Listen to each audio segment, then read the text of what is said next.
Mionetto, c'est un des plus vieux producteurs de Prosecco.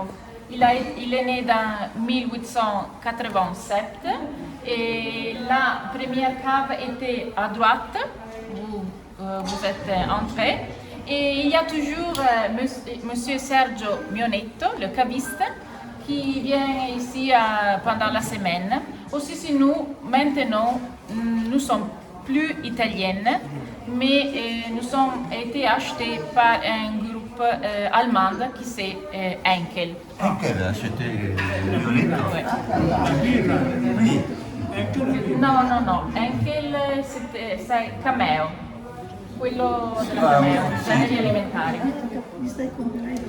Ici vous êtes dans le cœur du Prosecco et vous avez déjà vu certainement la colline et vous avez vu où est-ce qu'on va avec l'auture.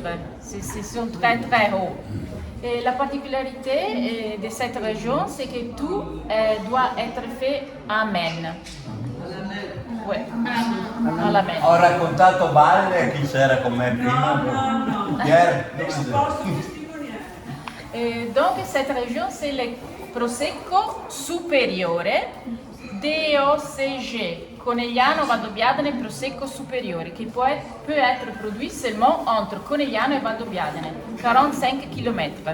Puis il y a une autre région, Veneto et Friuli, où est-ce qu'on peut produire aussi le Prosecco DOC. Mais la meilleure qualité, c'est ici. Le Prosecco est produit avec la raisin qui s'appelle Glera. On doit utiliser un minimum 85% de Glera et les restants 15%, ça peut être aussi des autres raisins régionaux qui sont Verdiso, Bianchetta, Pereira, Pinot et Chardonnay.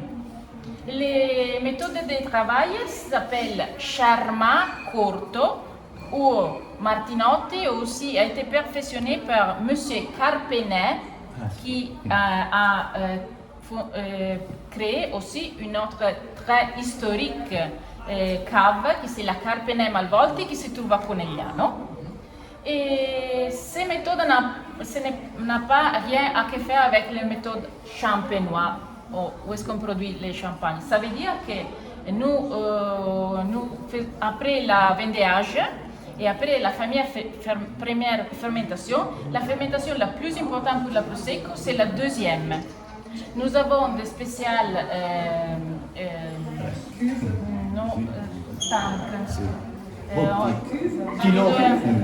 ce sont pas un bois, mais un acciaio.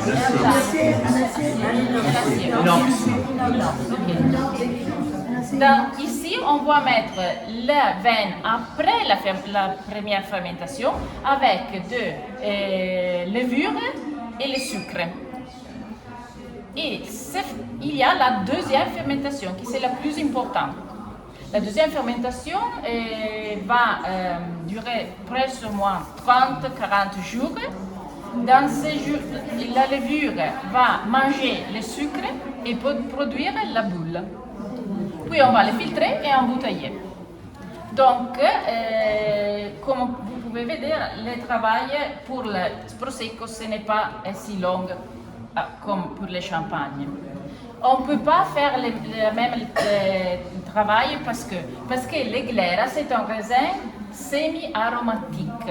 Donc ça veut dire qu'on doit boire les vins dans un an, 18 mois maximum.